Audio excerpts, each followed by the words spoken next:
Hi, welcome everyone to EA Zoom. My name is Robin Grabfelder, and today is the first day of our year ahead astrology forecast. We will have 3 days with 14 astrologers discussing their insights on the upcoming planetary alignments for 2024. We will have Kim Marie to moderate the panel, and Kim Marie is the Managing Director for the Evolutionary Astrology Network. She's practiced and taught evolutionary astrology for over 35 years and counsels on an international clientele. Kim Marie also ran the Jeffrey Wolf Green School of Evolutionary Astrology from 2002 to 2008. An early adopter of the PowerPoint webinars, the Evolutionary Astrology Network has a library of over 700 hours of Kim Marie's teachings in crystal clear format. She is also a deep memory processing past life regression therapist, and she resides on a piece of paradise in the Black Hills of South Dakota with her husband Leroy, who is the media manager for the Evolutionary Astrology Network. Marie, would you like to introduce the rest of the panelists? Sure. Thank you, Robin. First of all, I'd like to thank Robin and Sue for putting this together for all of us. And thank you to all of you who are showing up live and attending this with us. And thank you to all of you who watch in the future. We hope everything that you hear in the next hour or two is very helpful for you in the coming year of 2024. And so no specific order. I'm going to work with a few bios right here. First of all, Ryan Evans holds his master's certificate with the Stephen Forrest School of Evolutionary Astrology. He is a teacher for the Forrest Center for Evolutionary Astrologer and is a full-time consulting astrologer, teacher, and personal tutor, and is happy to announce that he is now only a part-time farmer. Hey, good for you, Ryan. I grew up on a farm. I know what you do. Yeah. And Verena Borell is an evolutionary astrologer and an astrologer in evolution. Her calling is to support others to live more consciously, to rewild their soul, and to follow their true nature. Verena offers one-on-one astrology sessions and gives astrology courses for space holders, healing practitioners, and spiritual entrepreneurs who want to expand and deepen their toolbox with astrology. Welcome, Verena. Hi, thank you to have me. You bet. Eric Myers is an astrological counselor, teacher, and author. He holds an MA in transpersonal counseling, psychology. Oh gosh, here I go. I'm not the best at pronouncing. Naropa University in Boulder, Colorado. Yep. A graduate of the Stephen Forrest Apprenticeship Program, he seeks to add to the growing field of evolutionary astrology. His books include Elements in Evolution, Uranus, the Constant Change, The Spiritual Dimension of the Beatles, and the Astrology of Awakening series. I'm just going to pause for a moment. Any of you who are coming on, if you would please mute yourself. We're going to let you have the ability to mute and unmute with us in case you want to ask any questions live. And you can also stop your video if you want to stop seeing yourself on the screen, and that way we will have all the speakers showing on your screen for you. Welcome, Eric. Sorry. Thank you so much. It's a joy to be here. You bet, you bet. And then finally, we have Jason Holley, who is an evolutionary astrologer and a psychotherapist from the Southwest somewhere. Jason, hello. Hi. You bet. Any other little comments you want to make before we get started? Well, I live in Santa Fe, but for right now, I'm actually in Sausalito in California for 6 months. So coming to you from the water. All right. Different world. Yeah.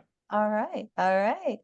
Well, thank you, everyone. These are our panelists over the next hour or two. And so we will get started here.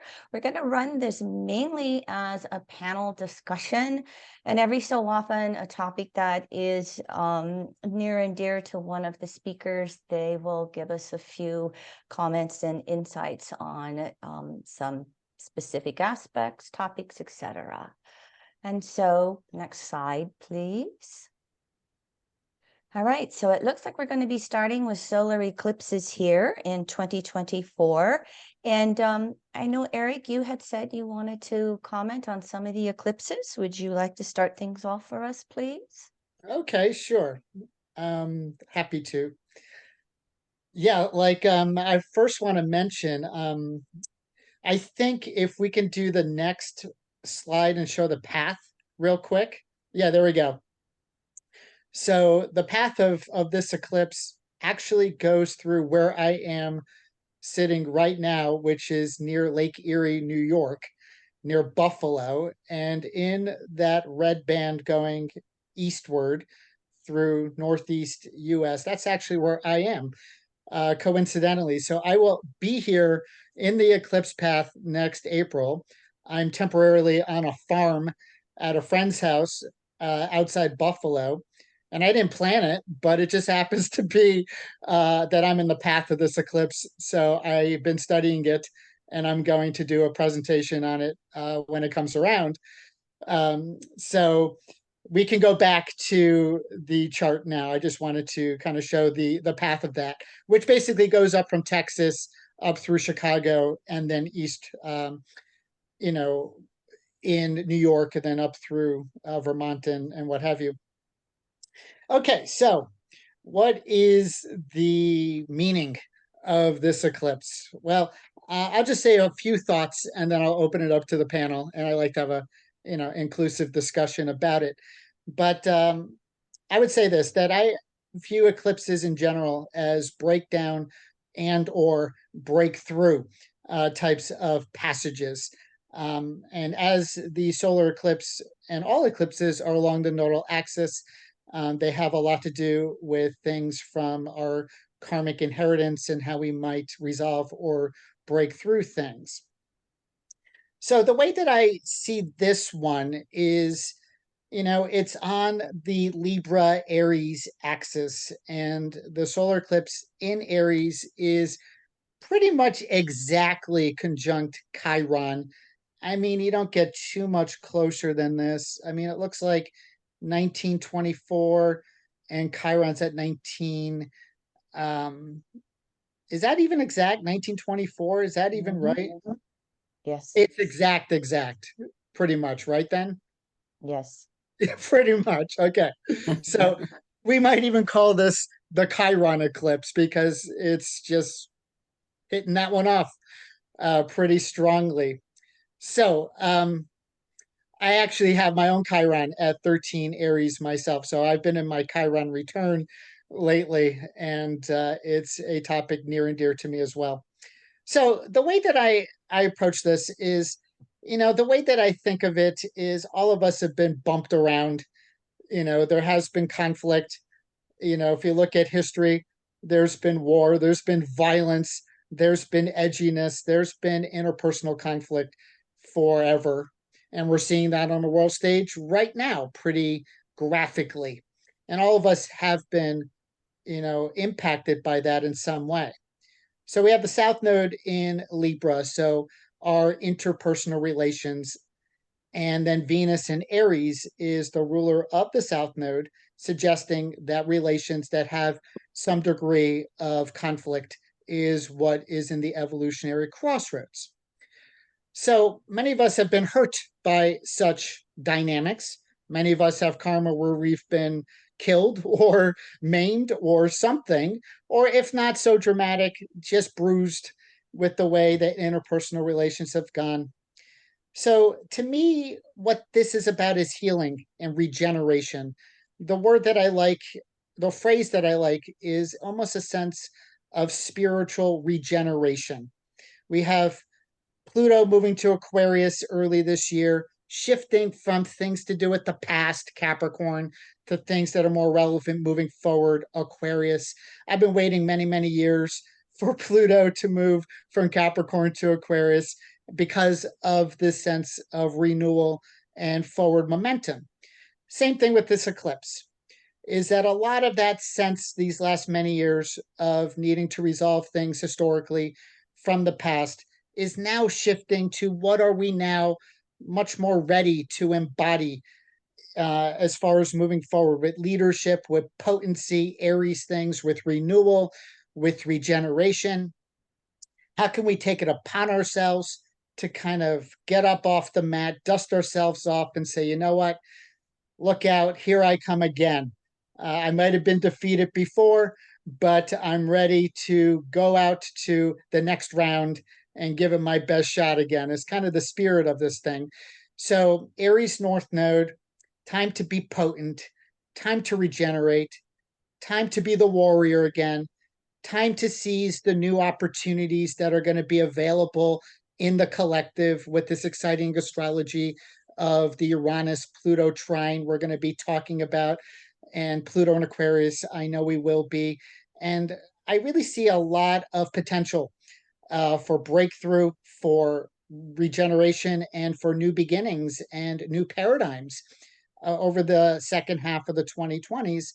So it's up to each individual Aries to play a role, to contribute something, to engage that sense of potency once again, and give it our best shot. More I'm going to say, but I want to open it up to others. But that's some of my sense of the flavor here. Thank you, Eric. Anyone else who wants to jump right in? I'll add a couple of cents to that too.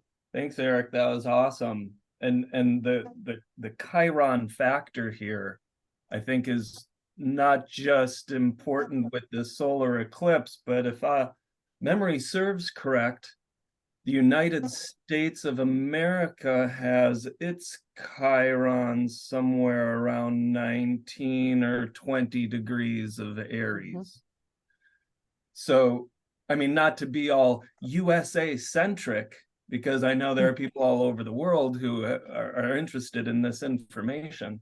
But if we consider the United States to be, in the words of the Red Hot Chili Peppers, the edge of the world and all of Western civilization, then it's kind of like what happens to America has this ripple effect throughout all of Western civilization. So could we ascertain or could we say that it's possible that Western civilization is having its Chiron return, and this eclipse really an incredibly huge moment for awareness of our humanness, kind of a way I like to view Chiron. You know, we're all messed up on some level. I don't care if you're me or you or, you know, the Pope or a president, you know, it doesn't matter. We're all human. And the Chiron process for me anyways is, you know, having an acknowledgement and awareness of that, like a humility. Like in Ryan's book, Chiron is the modern ruler of Virgo, where, again, just Ryan's perception, if that were the case, the process of understanding what works and what doesn't, and what, you know, where we have to cut off trim the fat, and where we really have to save those seeds that are really worth saving. So I think that this spring, this upcoming echo of 2010 and the Arab Spring, but we'll get to Jupiter Uranus in a little bit.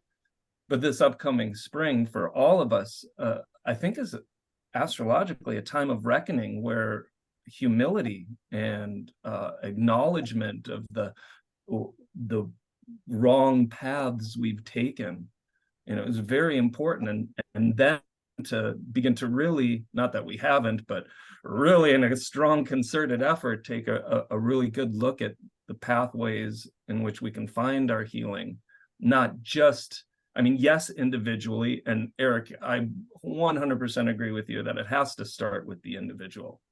And from that place, how can we collectively, maybe this is a little Pluto and Aquarius too, but how can we collectively heal these old wounds that I'm sure everybody on this panel and everybody who's seeing this, well, I'm a Sagittarian, so I'm sure everybody, it has an awareness of, you know, what's wrong with humanity, or what needs to be healed, and what we can actually fix. Those may become apparent this next spring in a very large way. necessitating our need for healing. I don't know. Reflections? I would actually like to offer some thoughts. So I don't have a direct reflection to what you said, Ryan, but I think it's all connected. So I really like what you, Ryan, and Eric said. And for me, this, to put it maybe more on an individual level too, is that what I think is so interesting is this, these whole dynamics of the Aries Libra eclipses who come before the lunar nodes will enter Pisces and Virgo. And we already have a Pisces eclipse in autumn. And what I think is so interesting that this April eclipse, solar eclipse in Aries, is so closely conjunct Chiron, because I think that the whole year of 2024, so Pluto is moving into Aquarius, Jupiter, Uranus, the eclipses with the North Node in Aries is really calling us not only into leadership again, but into a new level of leadership and into a new way how we want to lead our life and also how we want to lead and go through the world.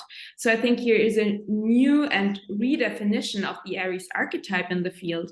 And I think that it is a huge calling for authenticity. So Pluto in Aquarius, Jupiter, Uranus in Taurus, North Node in Aries.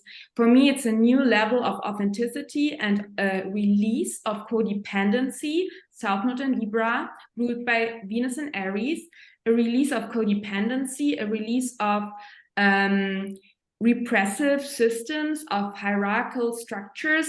Pluto going back into Capricorn, and in 2023, the square from Pluto to the lunar nodes. So I think here is a big, big deconditioning and this release and healing around our fears, what it means to be an authentic, to live in an authentic way. Because I think there is this huge, huge fear of humankind to lose connection, to lose attachment when I step into my authenticity. So Gabor Mate describes in one of his books this whole thing around when a child has to choose between attachment and authenticity, it chooses attachment because then we can survive. And I think that so many of us don't live their authentic life. They live the life that others expect them to live. So what society wants us to live, that we function in our still hierarchical systems, that we fulfill expectations, and so many are not living in alignment with their truth, with their true nature, and with their true gifts. And I think the Aries archetype is really this deep, deep knowing, Pisces, Aries after Pisces, this deep knowing that yes, we are here in an individual form, but we are sharing, we are the divine in an individual form. And I think it's so interesting that Mars is the ruler of this eclipse, is in Pisces. And I see this whole Chiron Aries eclipse really as like a prerequisite for the time with the lunar nodes in Pisces and Virgo, so that we really learn to heal our wounds of rejection, of abandonment, so that we can really step into our true authenticity, so that we then can meet each other on a completely different level, with more acceptance and with more love and with more compassion, because we allow ourselves to be ourselves. Yeah, I stop here. Yeah, I just want to pick up on something you said there that is so important, which is the redefinition of Aries. I agree completely, is that historically Aries has been much more self-serving about me, the individual, the divine right of the king or something like that, the all-consuming power. I think what's happening now is we're shifting away from leaders or rulers that make it all about them. And Chiron, to me, is much more of a mentor. He's a bit of a Renaissance figure. He's a healer. He's a alchemist. He is someone who's proficient in metaphysical arts and bringing in things that are much more inspired, that bridge the spiritual to the material, which is what Chiron does, orbiting between Uranus and Saturn. And so this new definition and new embodiment of leadership that bridges to the spiritual, that is much more humble, that is much more of a mentor rather than someone who's kind of a warrior who just conquered somebody else and says, it's all about me. So I think that happening on a collective scale, and how can we do that at a personal level as well? Wow, I just want to say awesome. Thank you both for that rich expose in what is becoming increasingly important is a rewriting of the masculine archetype. I mean, how many times do I go through a day feeling a little, and I know this is an edgy topic, so my moon has progressed out of bounds, so I'm going to be a little edgy. So, but how many of us men going through the day hear how horrible masculinity is, or how dark the patriarchy is? I hear it a lot, and Lord knows, my Chiron return right now, I'm definitely personally reassessing and reviewing all of the shadow ways my masculinity has acted inappropriately, and what a real true healthy masculinity is. And I think on a collective level, echoing what Eric and Verena said, that I think we're about ready for a nice healthy rewrite of reclaiming a really healthy and conscious and empowered masculinity, and as we definitely have an awareness of those shadow factors that are now officially antiquated. So I'm excited to see how this might manifest on a collective level next spring, but manifest, I'm sure it will. I think it's so interesting. I just recognized this while you were speaking, Ryan, that Mars is in a balsamic conjunction to Saturn in Pisces. So I think that really underlines what you just said, this new definition, or this closing chapters, letting go, the release of old, of old conditionings around what masculine energies completely independent from our gender even mean, and the start of a new responsibility within how we want to direct our young energies. Which also go ahead, Eric. I wanted to pick up on one other astrological point of this eclipse chart. Is Ceres is pretty tightly square the eclipse as well, and square the nodal axis, and Ceres in Capricorn becoming also redefined is how can those in authority, Capricorn, be more nourishing, and connecting that with the leadership potentials of Aries. So I wanted to throw in that one as well. And also, again, I want to reinforce a more conscious use of power. Mars conjunct Saturn in Pisces. How can we work hard to hold positions in a more visionary Pisces way, in a more unconditionally compassionate place? And if we were to also look at the Jupiter-Uranus conjunction at 22 degrees of Taurus, Mars will be in a sextile to that Jupiter-Uranus conjunction. So we got that going for it. That's one of the things that I see in both the lunar eclipse and solar eclipse in the North Node eclipse season early next year. In addition to that, Mars, Saturn, and Jupiter, Uranus, I like to use a little bit wider orbs because everything's in a process of evolution. They are making a yod with that South Node.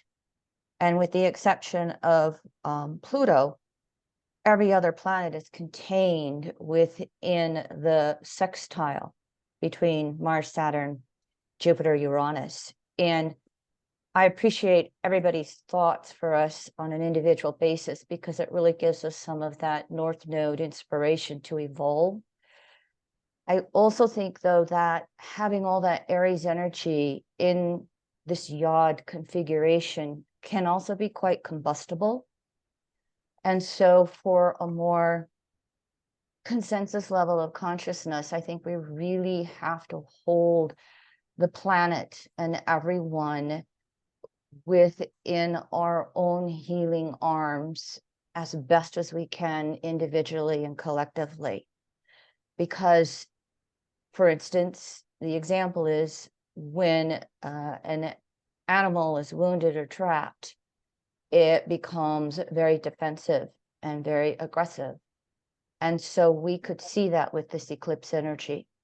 So I won't belabor it, but I'm looking at this yod, and it's in both, again, the lunar eclipse and the solar eclipse, and I just can feel a sense of combustion building up, and it can go in both positive and negative ways. So I want to point out, anybody listening, let's all energize it, that we do get all the rebirth and all of the beautiful opportunities that all of you speakers have mentioned. I'm glad that you spoke of this, Kim Marie. My feeling in connecting to this eclipse is really, I'm remember, one thing we have to keep remembering, this isn't happening on a piece of paper, it's happening in a sky. And if you're ever been under a total eclipse, it's an incredible experience, right? Literally, night opens up day, like it's basically, it enters the daytime. And it's often deeply unconscious material that arises at the same time. And the last one of the US eclipses that comes to mind for me is the one that happened right when the Charlottesville thing happened.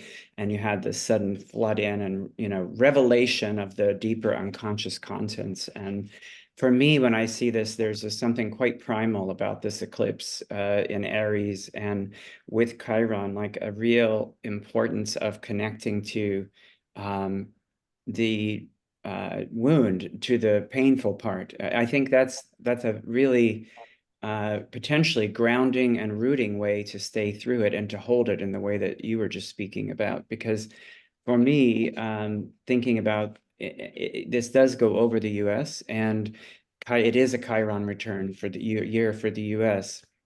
And Chiron in the US chart depends which chart you use, but the one that I think about, well, in all of them, there's a T-square with Saturn and the Sun and Chiron.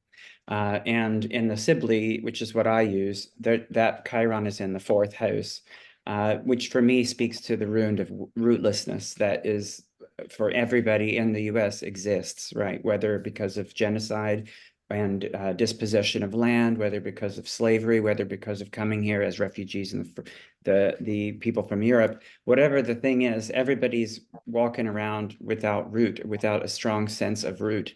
And that Chiron in the 4th for me really speaks to that.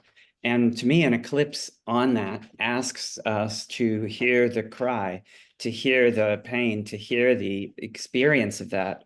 And then, as Kim Marie says, for us to also hold that. I love the image of the yod and the containing possibilities of it. At least that's what I heard when you were speaking is okay, there's something there, because that thing itself, meaning the Aries spot, to me looks explosive. And I'm not talking about getting concrete, literal, like, oh, there will be an explosion. But energetically, there's something that to me wants to come in, wants to be brought in, is energized. But as we know, most of us on Earth don't know how to do that together and how to get along with that evolutionary impulse that it contains. And so for me, there's something steadying about the others at the sextile there that's sort of holding something while we are getting in touch with an even deeper level of what's in there. That's what comes from me when I feel this eclipse energy.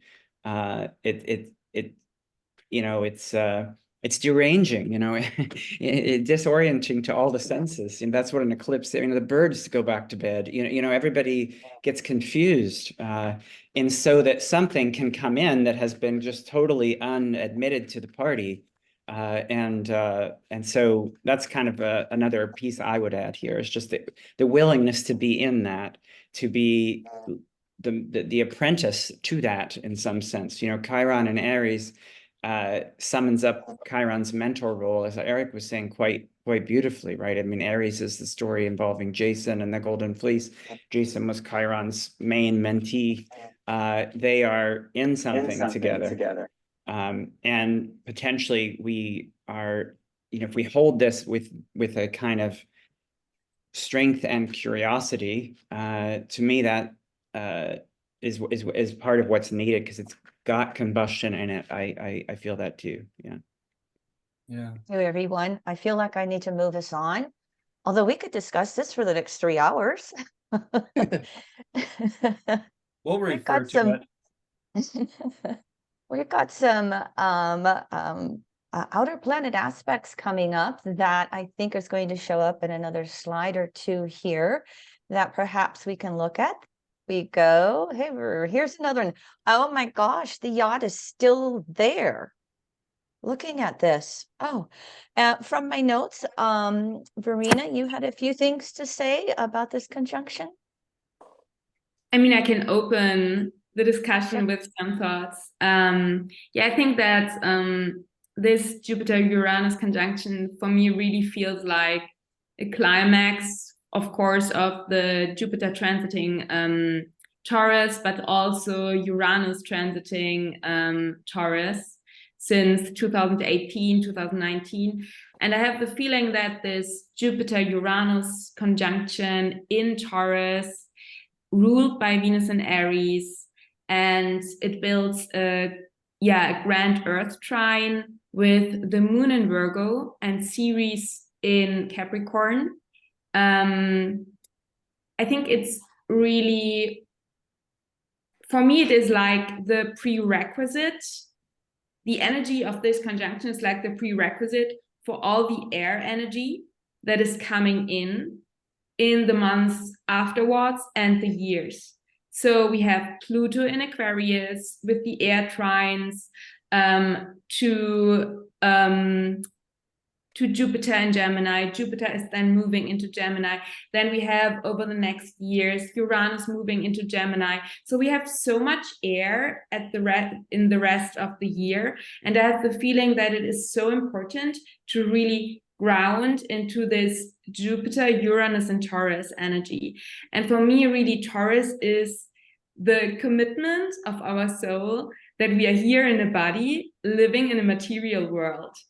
And I have the feeling that it is so essential when we go into this Aries direction, North Node in Aries, when we create new ways of leadership on a collective, and on a personal level, when we step more and more into our authenticity, when we detach from entanglements, relationships that are no longer in alignment, when we let go of hierarchical systems, dominator culture, and so on, that we are really taking our body with us, that we are in connection to the earth, that we are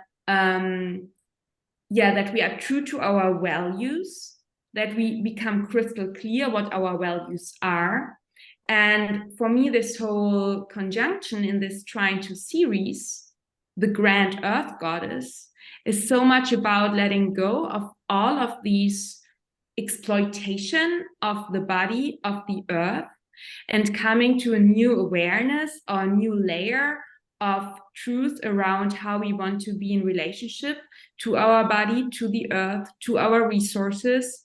For me, I think it sounds very big, but it feels like new earth vibes for me. So really we are creating a new earth. And if it's just on the individual level, to reconnect to our body in a new way, to reconnect to our values in a new way, so that we can really then move and do the Aries thing, but in alignment, and not in a hasty way, and go and do and fire, but really in a grounded way, and from a place of peace, from a place of integrity, from a place of the saving and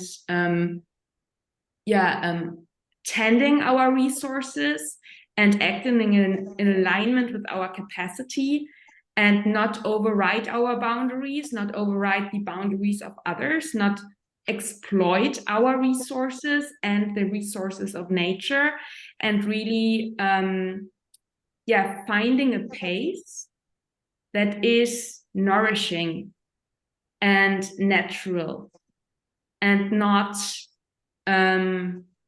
it's not about burning out or burning the world down. It's really about coming back to nature, the body, the earth, and at the same time, Uranus creating a new way how we want to connect. And I think that, just one thought before I close, I think that with Jupiter and Taurus, there is so much about the wisdom of our body and the reconnection to a very, very deep wisdom. And also, I think that what I see since Uranus entered Taurus, all of these somatic healing arts, somatic, really tending to trauma that is deeply imprinted in our bones, into our soma. And I think that, trauma that maybe comes to the surface from our body could be a topic around that time too. And then at the same time, I think the possibility to heal it. And I think this is really to do this groundwork is really so important, to stay grounded when we go into the Pluto in Aquarius, trine Jupiter, all these new possibilities, new technologies, an overwhelm of ideas. Yeah. So I think I end here. I just want to kind of reinforce what you're saying, which was so astute, and in my way of thinking, this is all about the environment. Not only is the Jupiter Uranus conjunction in an earth sign, but it is not far from Sedna as well, which does have a lot to do with environmental things. And then Ceres also, especially in the earth sign Capricorn. We only have a Jupiter Uranus conjunction about once every 14 years. And so the next one's not going to be till around 2038-ish or around there. So I'm no environmental expert, but what I do know, just by paying attention to some degree, is that if we don't really get a handle on global warming and some other really hot button issues in the next 14 years, then our survival on this planet is going to be questionable. And so Uranus does go with technological innovations. Jupiter does go with a sense of spiritual purpose. How are we going to make the preservation of nature and our relationship to it our spiritual path? Because we need to. And survival, in my view, Aries and Taurus are probably the signs that have the most to do with everyday basic survival. And these signs are heavily emphasized, as we can see on this chart. And so, yes, all of the wonderful possibilities of the air, Uranus going to Gemini, Pluto and Aquarius, I've been waiting 20 years for these things, but none of it matters if we don't have a planet that we can exist on. So we need to safeguard, we need to develop technologically in order to preserve it. And I really see that as our principal work from this conjunction for the next 14 years. Hopefully we're going to do that well. Thank you for what you were sharing. I think it was right on. Thank you both. Yeah, awesome. Thanks, Eric and Verena. I totally concur with all of that. I'm going to add, I'm not going to call it dark, but I will call it realistic. I know my mother, bless her heart, it wasn't until she walked into the fire station and said, I think there's something up with my chest, and was having a heart attack, that she quit smoking. I know that, well, just long story short, we humans have a penchant for allowing things to get to a point almost of no return, and then we make it change. So the question is, how bad do things have to get before we make the necessary changes. And so, yeah, I hear you, Eric. Yeah, we got 14 years, you know, or else we might not live. My concern is that we got that Mother Nature squared a series, Mother Nature's got some things to say. And so what possibly could precipitate big change, Jupiter, Uranus, in Taurus? I mean, I hear all these magnificent things about coming back into our bodies and having a greater awareness of Earth cycles and the environment. And I also know that most or many humans don't want change. We're going to keep it comfortable. I got my thing. I got my thing. I got my little safety. I got my cabin in the woods. I'm going to be good. But the change is still not exactly happening. So my concern, it's not a prediction, but that a concern is that Mother Nature might step in and say, hey, you guys got some concern over resources and you're kind of dragging your feet over it. You've known about it for how long? What am I going to have to do to get you humans to quit messing your nest? I mean, Mother Nature's going to be okay. She's been around for a billion years. She's going to be around for a while. We're just kind of temporarily messing our nests here, if you will. But however, can I respond to that, Ryan?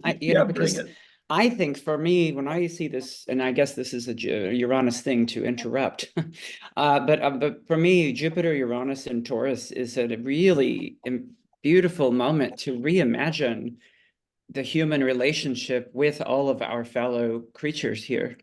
Like to actually get post-human about it and have it be less about humans and how will we survive and how will human civilization survive, and have it much more about kin making with all of these other creatures that are basically waiting for us to realize that they have the answers that we need.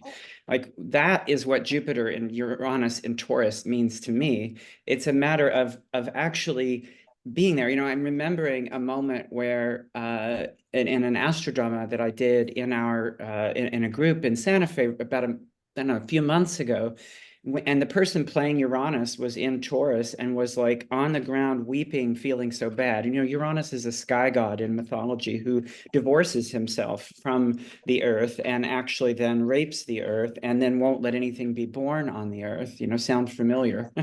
And so Uranus in Taurus was seen as almost like this progressive grounding of that. And what I see has happened while Uranus has been in Taurus is the amount of total despair and recognition that we're fucked. Like that's a thing that everybody looks around and seems to say, this is all, and it's literally a failure of imagination about what else is possible. How do we do this? And the answer that Jupiter seemed to offer in that astrodrama as it came through was like, wait a minute, you humans have a place here. You actually can make this place even better. That is literally what we know from Earth-based cultures, that they saw that we have a role. Like if you read things like Braiding Sweetgrass, and it's not that we're the bad guys here. We've made the mistakes that have put things where they're going, but we aren't a curse on the planet. We are part of this place. We are akin to this place.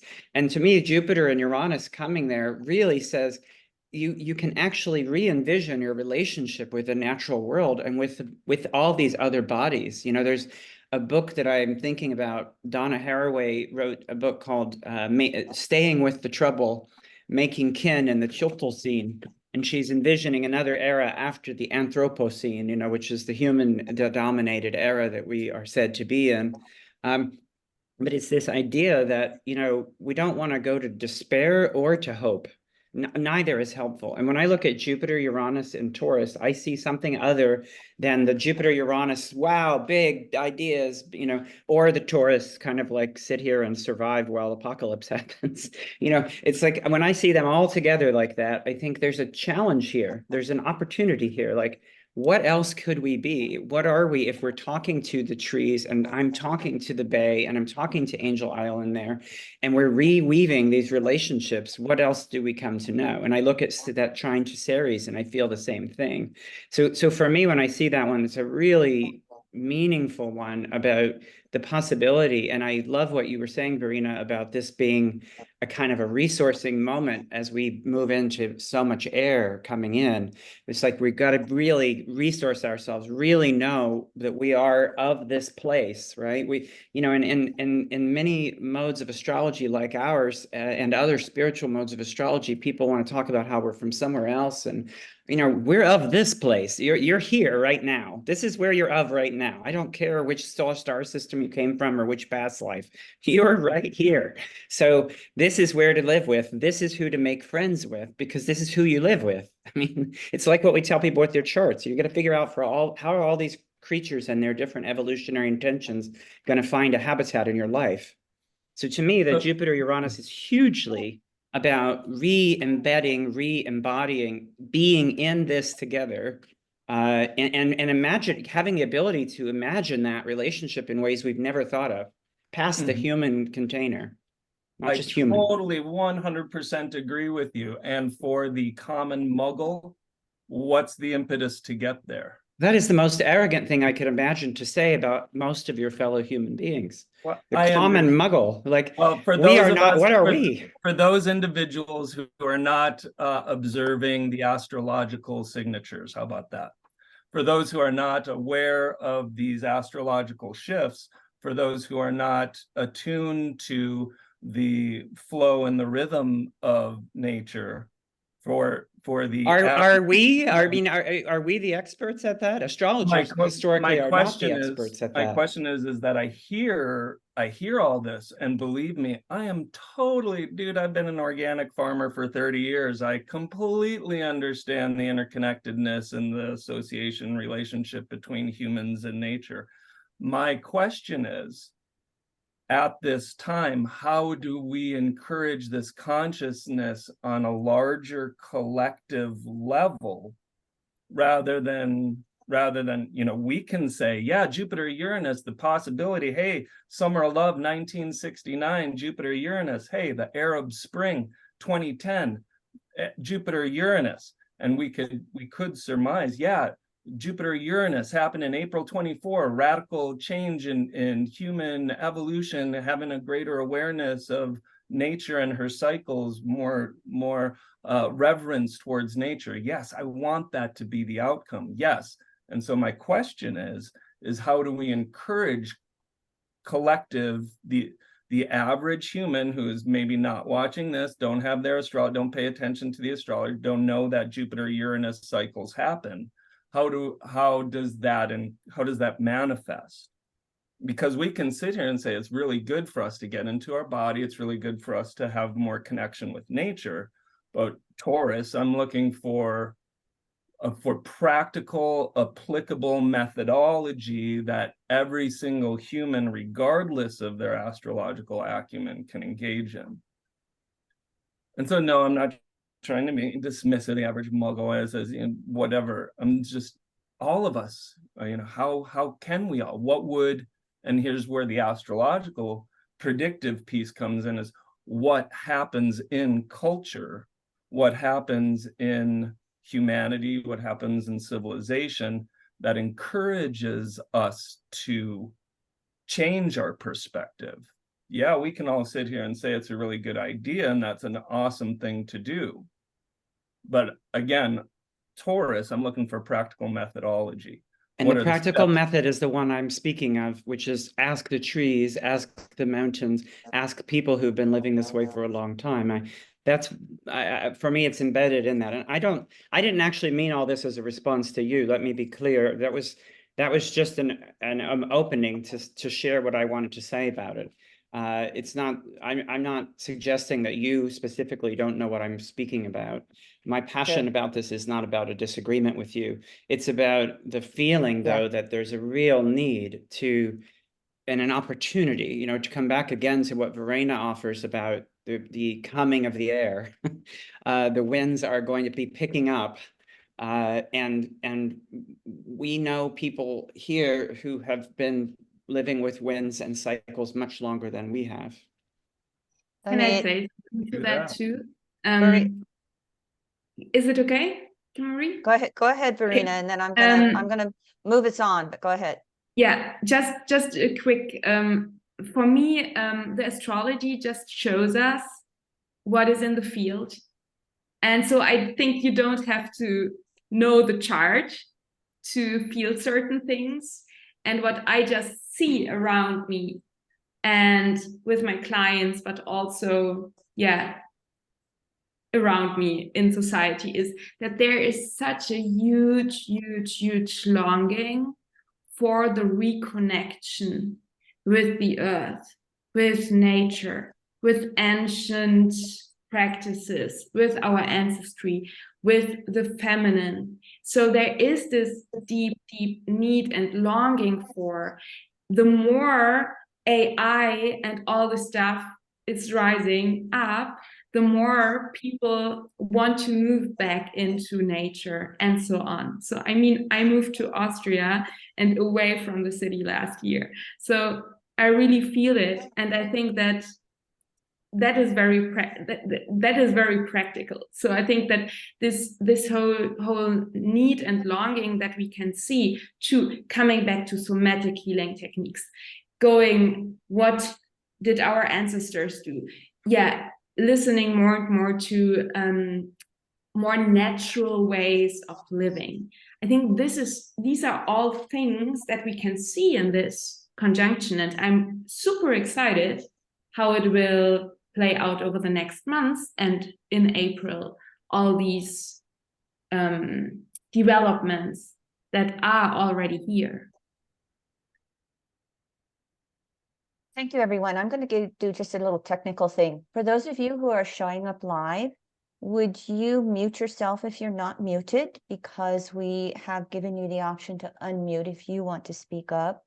And would you also then stop your video so then you do not show up on the screen? I'm getting some messages that our internet connections is unstable. I don't know if it's just me or if it's all of us. So just a little reminder with that, okay? And thank you to our speakers. We are actually embodying Jupiter and Uranus all together right now. And so I'm just going to briefly make a comment from the perspective of Jeffrey Green's evolutionary astrology. There's two types of evolution. There's uniform and cataclysmic. And most of evolution is uniform. We have a desire to be secure more than we can break free and necessarily go into that great unknown.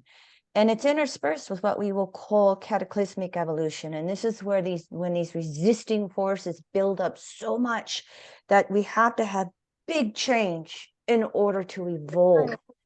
And then it gets to that point of, Diane, please, if I'm pronouncing it correctly, thank you very much. Please mute yourself if you've come in. And so we are challenged with, when the cataclysmic evolution happens, can we then go forward, or do we resort to the past? And all we have to do is look at history, and we have this tendency to resort to the past. So my second comment, briefly, in addition to this conjunction with Jupiter and Uranus, which can create, those good old blow-ups, we have the 4 outer planets, and I include Chiron here, changing signs between 23, 24, 25, and 26. The middle part of this decade is going to insist that we do things differently. When slow-moving outer planets change signs, the collective has to change vibrationally, because the planets are doing it. As above, so below. And so I think, I mean, just look at this conjunction chart. We have all the disillusionment of Pisces. We have all the rebirthing of Aries. And then we have all this, how are we going to survive with each other coming along with Taurus? And we kind of got, Jupiter, Uranus, Sedna leading the way with that in some respects. But again, it's just back to this security of life as we live it day to day, and how do we evolve and go forward. And Mother Earth is going to do it with or without us. And I'll stop right there. I'll stop right there. And if somebody has something burning to say about Jupiter, Uranus, you can bring it in on the next slide, whatever that is. I don't know how many slides we have left yet. We're going to try and end with the US presidential election. Oh, Uranus enters Gemini. All right. Comments from any of our speakers?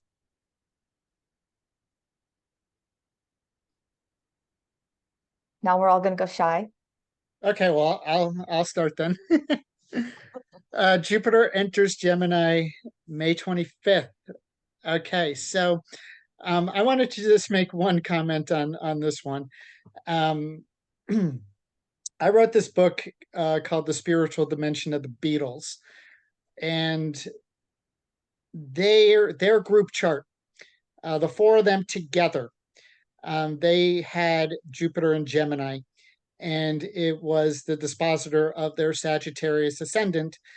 And to me, they are pretty much the emblematic example of the potentials of this planet sign combination. Because to me, and what I wrote a book on, is the Beatles actually were very philosophical, in my view. I believe that they had a lot of messages that their lyrics and music were about.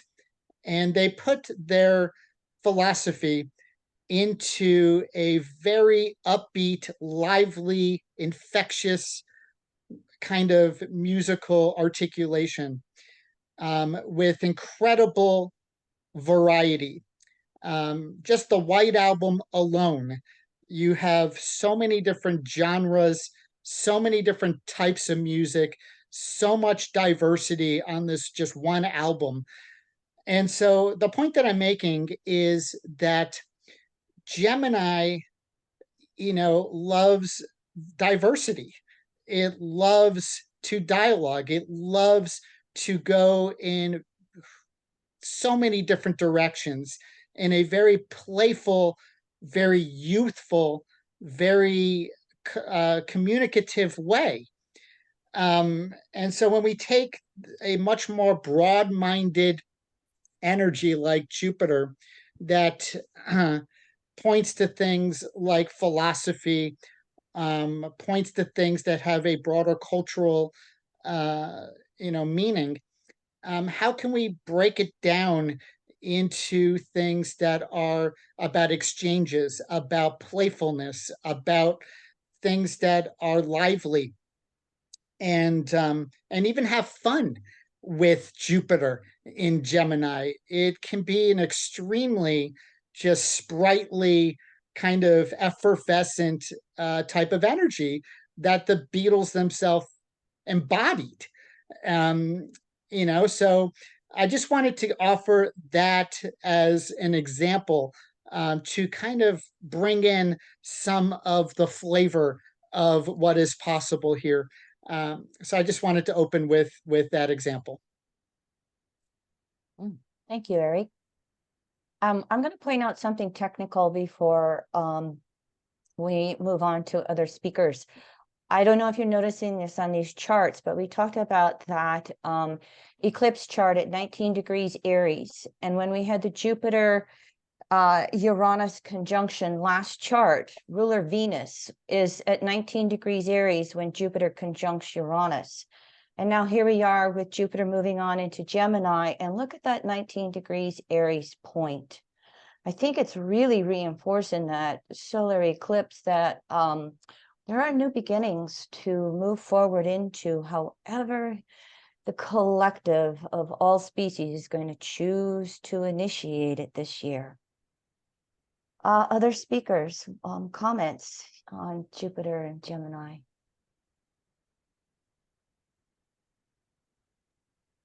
I'd just like to throw out a little cloud of smoke that passes across the stage, if you will. Just a little comment that Geminis can be the trickster. Yes. Gemini can lie. Gemini can say, look over here. Look over here, nothing to see over here. So I just want to throw that out as a no further commentary. Just let that pass through the stage. Right, right. And sometimes Gemini can get so busy that nothing gets done. And Gemini can perhaps, you know, allow us to be flexible enough with some of the changes that need to be made on planet Earth here in order to survive in our little nest. I actually think that, or go on, Ryan. Oh, I was just gonna quick jam on what Kim Marie was saying, was that, yeah, we're gonna have to have some dialogue. Gemini. Yeah, go ahead. Yeah, and I just wanted to answer to that, that I think that the curiosity that Jupiter in Gemini brings, I think our world needs more curiosity, more friendliness, and more openness, and openly and yeah, with an open heart and an open mind, communicate with each other, and being curious for other worldviews, Jupiter, perspectives, belief systems. And really, I think a huge potential with this Jupiter in Gemini is really that we meet each other with more openness, with more curiosity. And I think it's very interesting that when Jupiter enters Gemini, Mercury is in Taurus. So this whole thing, staying connected to your values, don't move into the more challenging sides of Gemini that you get a little bit overwhelmed by all of these ideas and all of these possibilities. So I think it's really interesting that we then have the Saturn square to Jupiter in summer and the last one on Christmas next year. I think that this is really, for me, the Jupiter in Gemini openness and curiosity and even fun, as you said, Eric. I think the world needs that, and the curiosity and inviting new ideas on the basis and on the fundament of, I know what my values are, I am staying connected to the ground.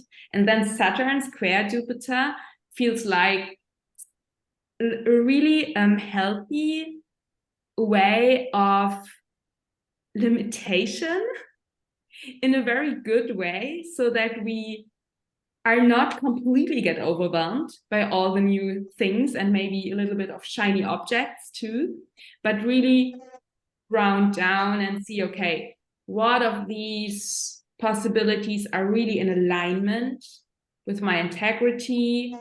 Where shall I deepen more into, where I maybe override my own capacity and my own boundaries?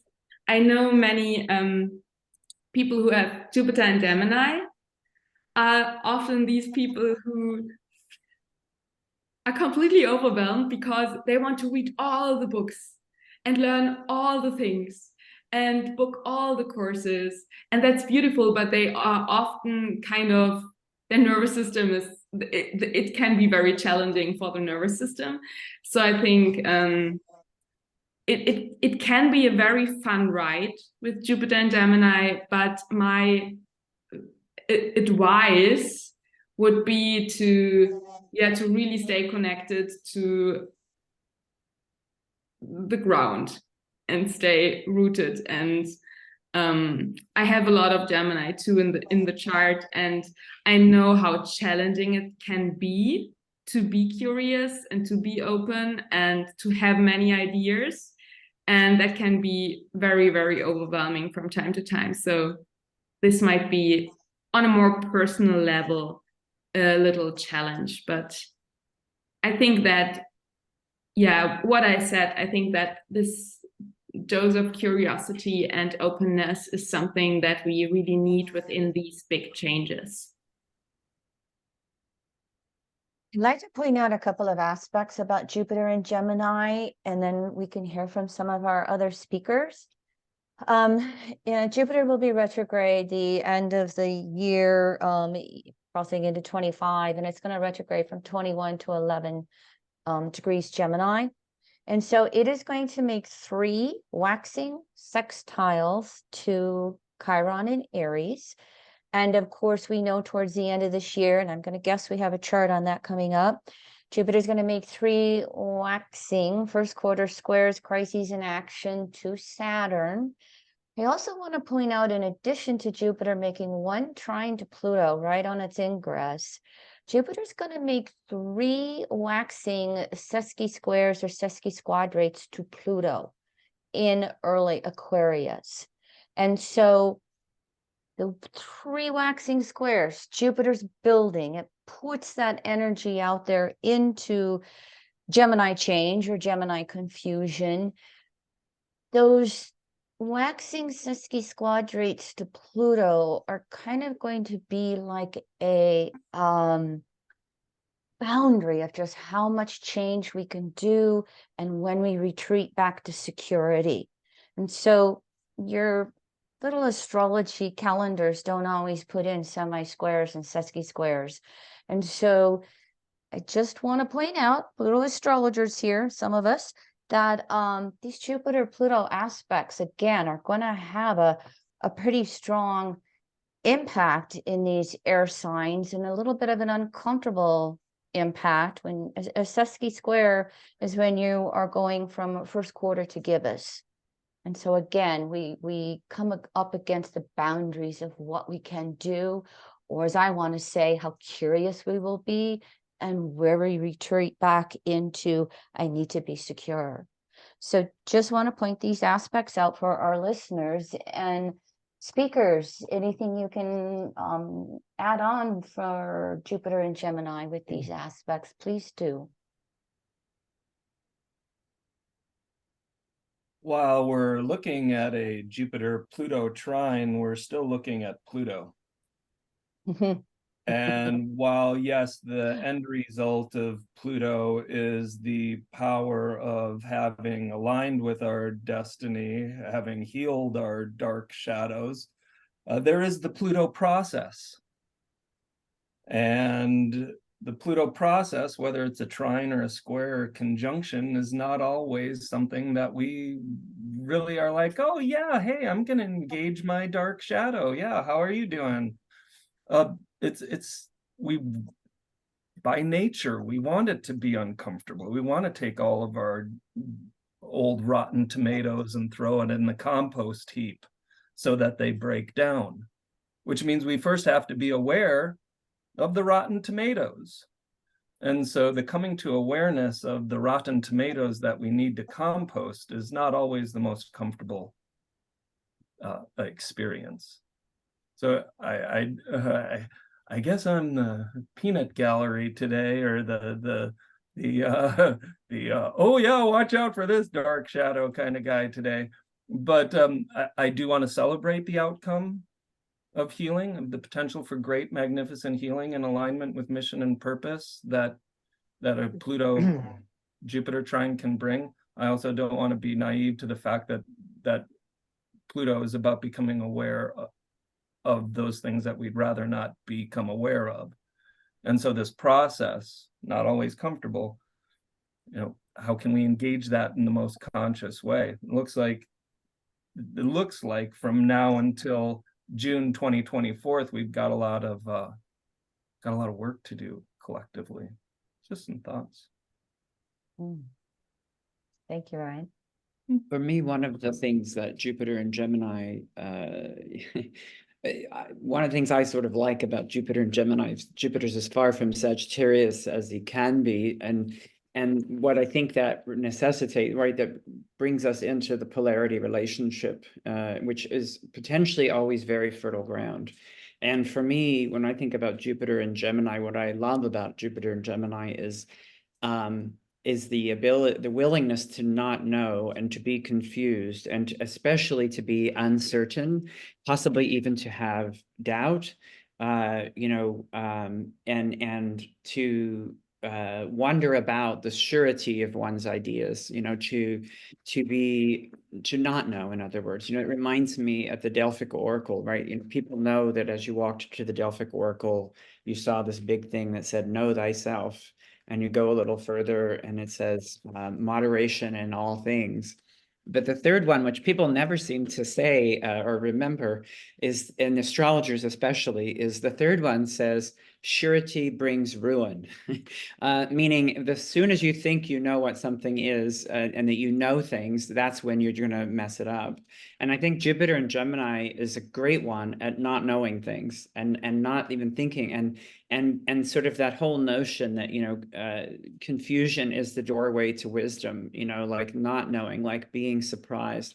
And I think Jupiter in Gemini, with this trine to Pluto, it has this very evolutionary potential of really, again, being willing to not know, being willing to be in questions rather than answers. That's one of the most potent ways that I think Jupiter in Gemini invites. It's like endlessly asking questions and never really being sure of yourself, and maybe seeing that as a positive versus, oh, I have to figure things out or I have to understand everything. That can also be an orientation with Gemini, collect more information. There can be a compulsive quality to it, but I think in its really potency, and particularly thinking in a trine with this Pluto and Aquarius, it's really saying, what if we really don't know? And that the radical not knowing lets something surprise you, lets something happen, right? I think, for instance, you know, we probably all have our own ideas about what needs to happen, or about, like, you know, because people talk a lot about the Pluto and Aquarius and the artificial intelligence, you know, as one example of that energy. But it's like, you know, I certainly have a lot of feelings, opinions, thoughts about all of that, but I also feel very aware of that I really have no idea what is going to occur with this. And I find that a more psychically productive stance, a more evolutionary stance for me, at least, to really enter in a space of not knowing and of curiosity and questions, endless questions for anybody who tells me. You know, what I love about Gemini in general is that anyone tells Gemini how things are, they always see more than what that person is seeing. like they cannot, you know, that's the right, you know, they're preached to by somebody, and they're always going to go somewhere else, you know, hyperlink away and off that page and onto some other page, you know. So for me, there's an openness in the Jupiter and Gemini that I feel really intrigued about and excited about, for how does that assist what is trying to happen in this time. Yeah, I wanna pick up on this. Thank you, Jason. That is wonderful. I agree completely. And you know, the other way that I'm conceptualizing Pluto in Aquarius is really bringing our understandings to a broader metaphysical paradigm. And what I mean by that is beyond the personalities jockeying for good or bad, or for gain or not, that is quite common and standard and has its relative validity. But I think that Jupiter in Gemini trine Pluto in Aquarius is to question, is to rethink, even in the field of astrology, as I have been pretty vocal about in the last 20 years, is to not necessarily look at things as good or bad, as anything better or worse, but everything has an evolutionary purpose, even if our egos don't like it. And I think part of, in general, Pluto and Aquarius is a paradigm shift where, you know, being enrolled in our spiritual curriculum is not a negative situation. It's what we need, it's what we signed up for. And to refrain from value judgments and be open, Jupiter and Gemini, what am I learning? What is the purpose, whether I like it or not? How can we broaden away from the knee jerk, I don't like this, give me a piece of chocolate cake instead? How can we embrace evolution without getting our personality preferences in the way of our spiritual curriculum? Is part of, you know, what I see, and really what a lot of my message is about.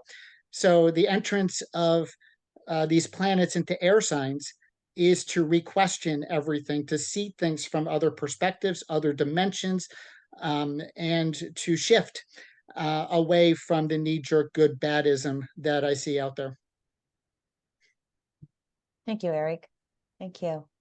I'm going to ask a technical question of Sue and Robin. I don't know how many charts we have left to go through, and I'm trying to be conscious timekeeper here. We just have a couple more. We just have, actually, the next one is the Jupiter-Saturn square, and then the election, and then the Jupiter, the trine, the last trine, sorry, let me look. Yeah, I think I added just one. Well, let's look. We got election day, and then the Jupiter, the second Jupiter-Saturn square. So basically all we've got left is the Jupiter-Saturn square, and then moving on to the election. And the election. Okay. All right. Thank you very much, Sue. Appreciate Absolutely. that. So other comments on Jupiter and Gemini? As we can see, we can continue that on into its waxing squares to Saturn. Is there anybody who would like to start off on the Jupiter-Saturn squares?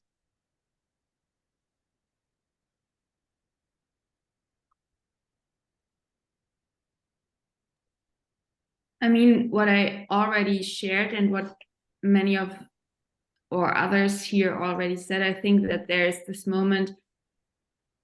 I think it's so interesting because on the one hand, it's Saturn, on the other hand, it's Pisces.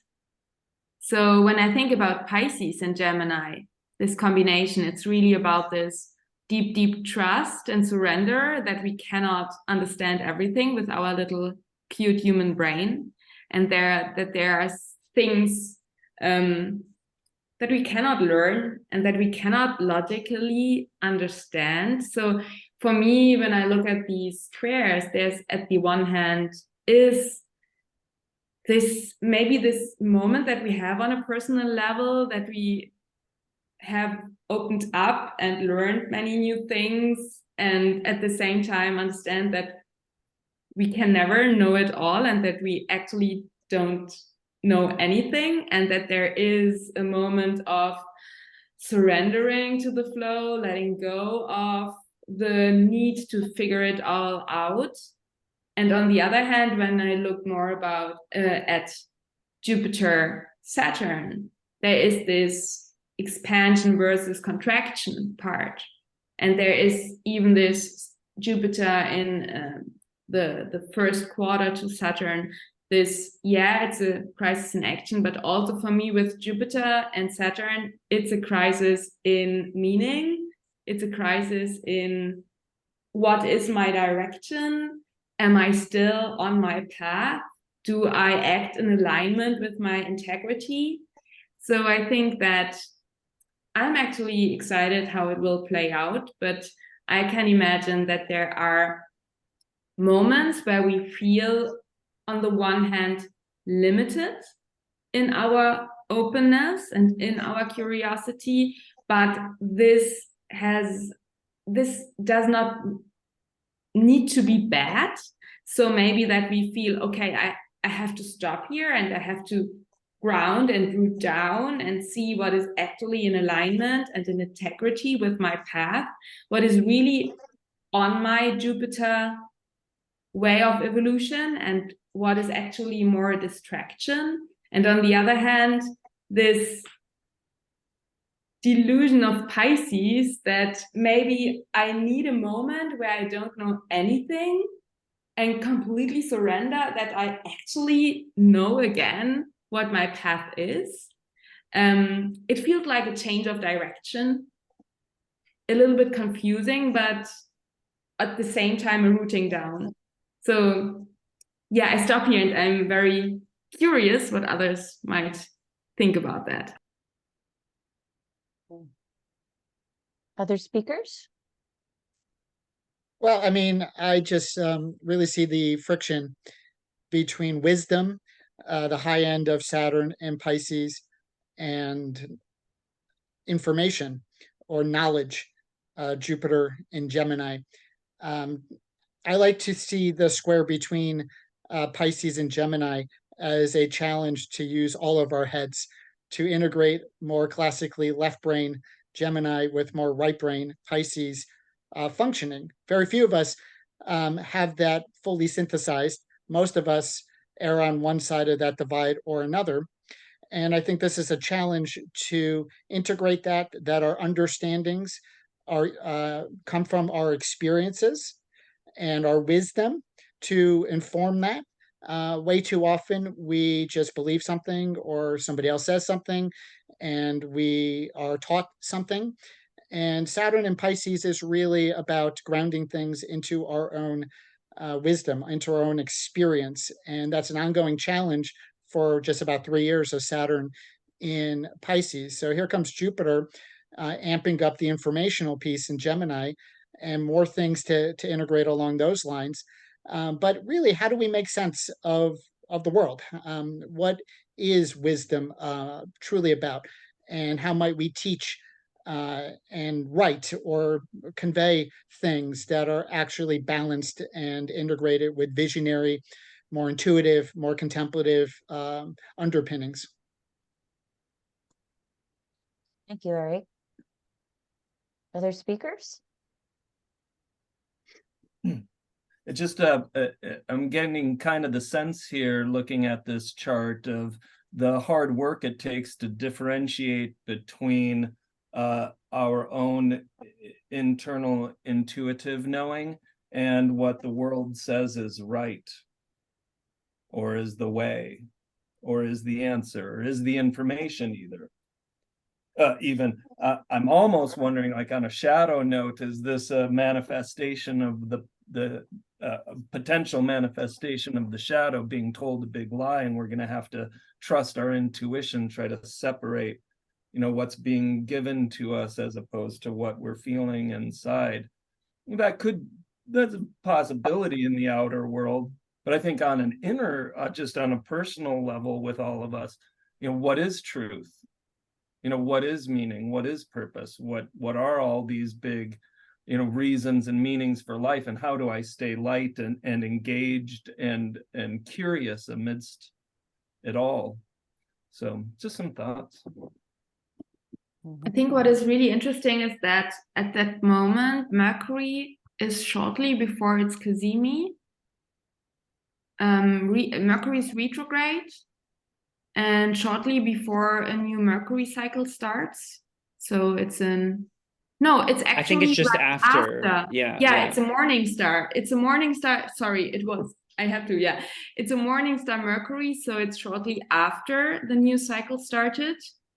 And what I also just recognized is that Venus in Virgo is actually in opposition to Saturn and building. So it's a T-square. Actually, and I think that this Virgo discernment might be really helpful in this moment, where Mercury, new Mercury cycle, so new realizations, new ideas coming in, but these tension between what you said, Eric, the wisdom and the information and left brain, right brain, and maybe this kind of confusion that is in the field. And then when we tap more into the Virgo, that is really about this discernment, grounding, clarifying, maybe letting go of ideas that are no longer serving us, really becoming crystal clear inside, withdraw so that you can listen to your inner voice more deeply. Just some thoughts. Something that I feel when I'm looking at it right now, or in listening with all of you, is just on one level feels like a lot of potential for confusion and things not looking like what they are, with Pisces and Gemini. Both have that tendency. but also this really potential creative things, creativity that is possible in this kind of experience, like in terms of thinking of how one might work with it, like the juxtaposition, a little bit like was being said about, you know, bringing together the sort of intuitive and rational, or whatever these two things are that we talk all the time about, left and right. But you know, the notion of those being bridged here, and but also with a square, there's some notion of tension in the works. There's something building, there's something pushing. And I was just thinking about what you just shared, Kim, about the sesquiquadrates. And so this is Jupiter coming right out, having been in one with Pluto. It would have been just, you know, have through one of those. So, you know, thinking about that energy of, you know, having gotten full of whatever it was doing with Pluto, you know, and then kind of like humbling moment, you know, turning, and then smacked next thing with the square to Saturn. For me, there's some humbling of Jupiter process and of the mind and of the way we put it together and our beliefs and all that. That kind of happens first with that sesquiquadrate, and then blam, you know, with Saturn. But it's also, you made a reference, Eric, I think, to Saturn and Pisces and wisdom. There was some connection that you were making there that I kind of wanted to hear more from you about what you were seeing with Saturn and Pisces, because I had that feeling there's something of a conversation Jupiter's in with Saturn there around, you know, of wisdom. How does one develop wisdom, you know, beyond just the thinking and the believing? Right, you know, that Jupiter and Gemini we might think about. So there's something a little bit more that's invited here, and yeah, so that's what I could share. I know that's a little all over, but those are some of the places I go. Jupiter and Gemini. Right, thanks. Okay, yeah, I'm the Jupiter trying to figure this out. Harry, any comments from Jason's?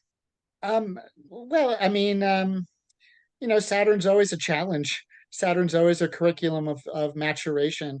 But the high end, what the purpose would be, what the potential is for us to mature spiritually and to be much more connected to our innate, you know, spiritual wisdom and whatever processes that get us there through dreams or meditation or nature or anything contemplative or what have you.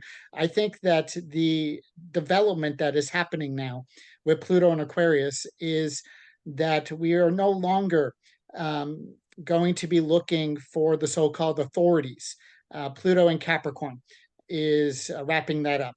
I know for the election chart and for briefly, Pluto will go back to Capricorn. We're going to talk about that in a minute. But in general, the motion of where we're headed is we're becoming our own authorities. We're becoming our own sources of spiritual wisdom. We are connected to our own souls, and that is the direct lifeline.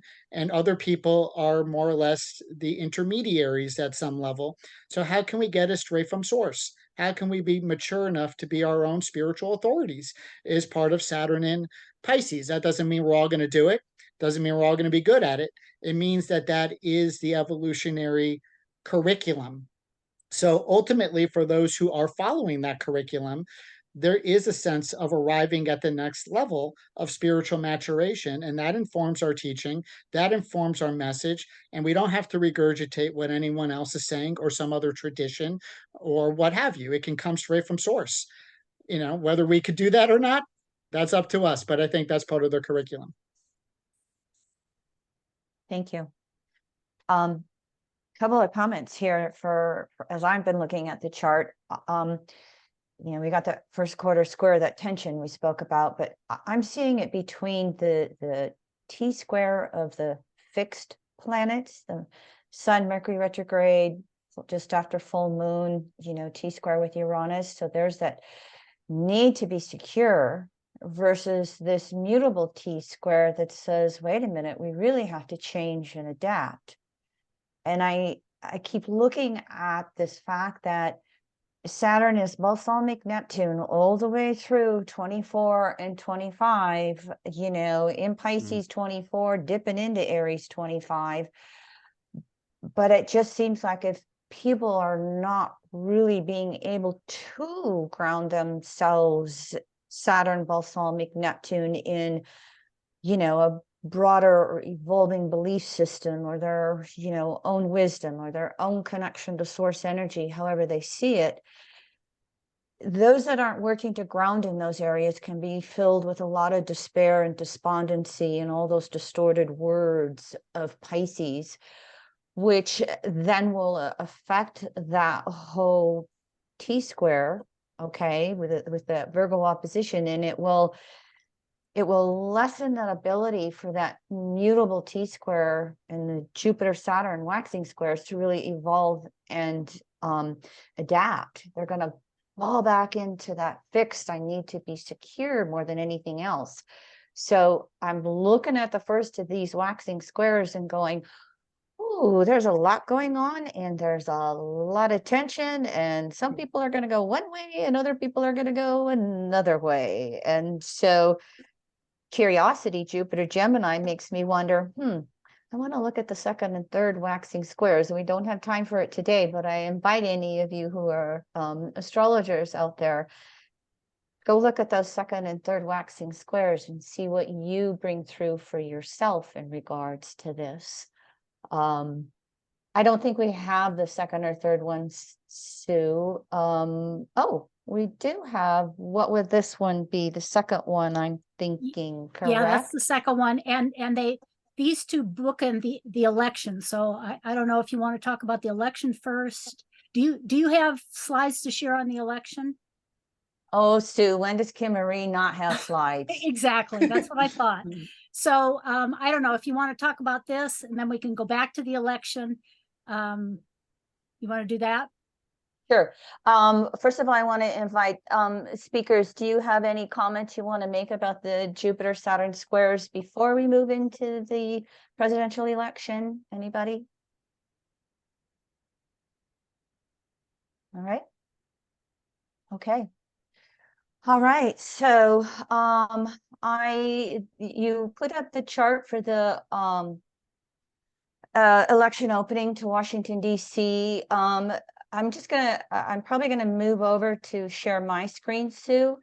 Okay. But I will, sure. I'll just say, in case we have any international listeners in the US, most of your electional or mundane astrologers will look at charts to, of course, our capital, Washington, D.C., and most of the country, I don't know if there's any exceptions or not, but the polls open at 7 a.m., they close at 7 p.m., even if people are still in line and they don't, get to vote till after. There is, the tendency to look at those two charts, the opening chart and the closing chart. So right now, and I just want to share with everybody, Jason had to go for another commitment, and Verena is going to have to go with another commitment in a few minutes. And so we're going to finish out with Ryan, Eric, and Kim Marie. And so let me just go to you want to share your screen now, Kim? Yep, that's what I'm in process of doing for you. Okay, and okay, there we go. All right, hopefully you can all see this. I consider myself to be a philosophical astrologer, being an evolutionary astrologer. However, I do have some background in journalism, and I have always just followed consensus consciousness, to call it that, because I'm kind of the opinion, when we take care of the least of us, we take care of all of us. And so as we watch consensus consciousness, we actually can observe how humanity is in process of evolving, that uniform and cataclysmic evolutions we go through. And so these are the two thoughts that popped into my head. And one more filter for you. I am not a fan of Donald Trump, and I'm just going to put my filter out there for you, okay? Yes. And so there were two facts that just really came out for me thinking about this election coming up. And these have nothing to do with astrology, but I think you'll see how they fit in. And so when we look at the perspective of energies going for Biden over Trump, here's a little fact for you. Between 2016 and 2024, there will be a net gain of 52 million new voters against older voters. And this is because every year on average in the United States, 32 million young adults turn 18 and become eligible to vote. And every year about 20 million older people decease and go back to spirit. And so this comes from research by Celinda Lake from and she published this in the Washington Post if you want to wonder where that comes from. And so all of these new voters between 2016 and 24 are Gen Z. They're Pluto and Sagittarius, and they will represent 20% of our voters in 24. And the thing about these young voters who are coming up, and maybe I'm preaching to the choir here, is that these young people are issue politics over party. Mainly vote Democratic, but it's the issues that are really important to them. And it will be the candidates speaking about the issues that are also out there. And oh, by the way, I am of the opinion that it's probably going to be Trump versus Biden unless one or both are deceased.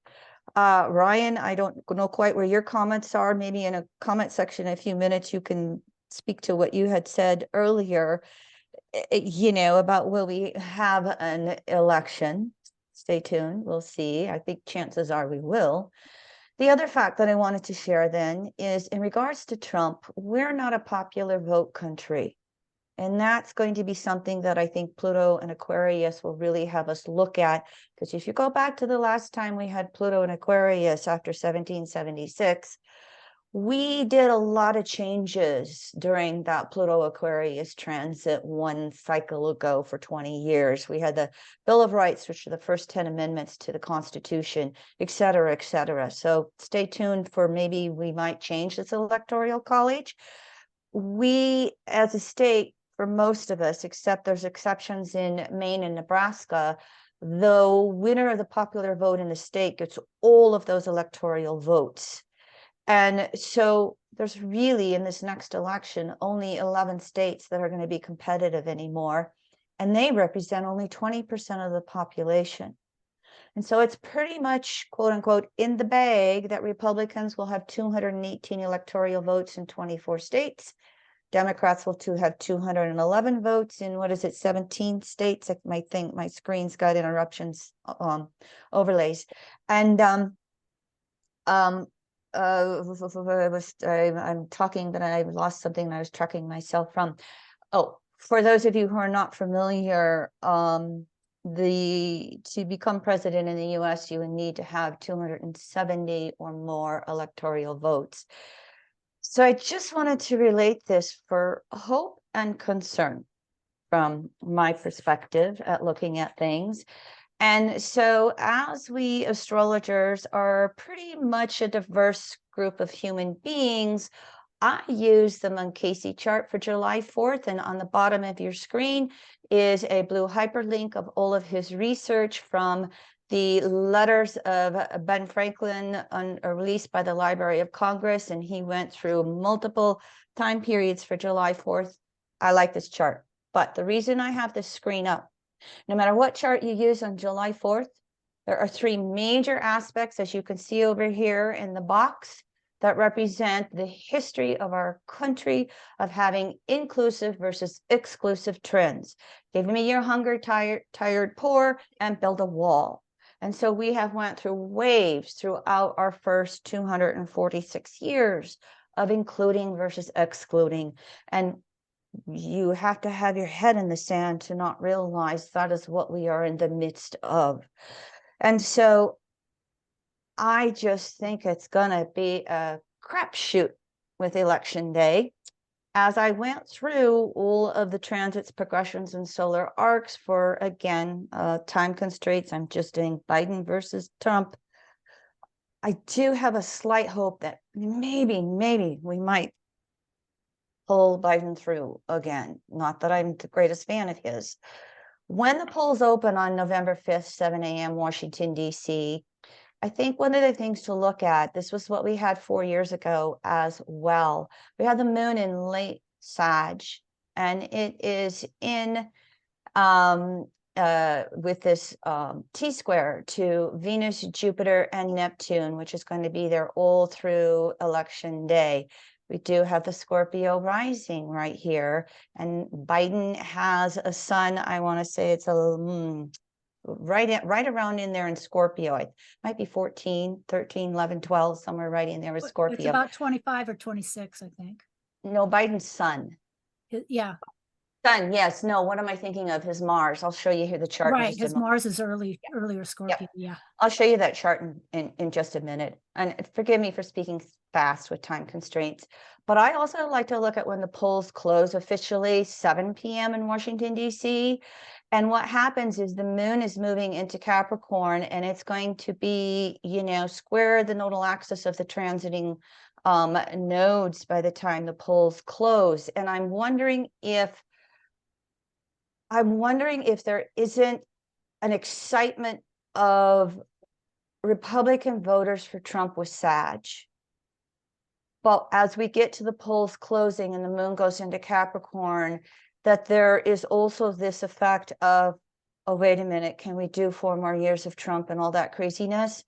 I'm just gonna, you know, hold my nose and vote for the old guy. That's kind of what I get from the moon changes. And if you look at the polls closing here and you see the fact that it's at 19 degrees Gemini, you know, anything at Donald Trump's chart we'll look at.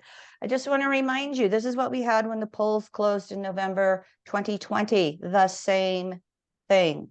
The same, very close to Gemini degree rising with the North Node nodal axis return for Donald Trump. So in case this scares you with the polls closing, we had the same thing 4 years ago. Now, I'm just briefly, and I can go back and forth with the screens, but what I did was a bi-wheel with the elections closing.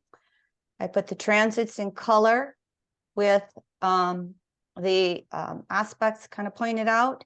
And then I went in and I did solar arc aspects and the progressed major secondary progression aspects. And there's a lot more, let's say, tense aspects going on for Donald Trump.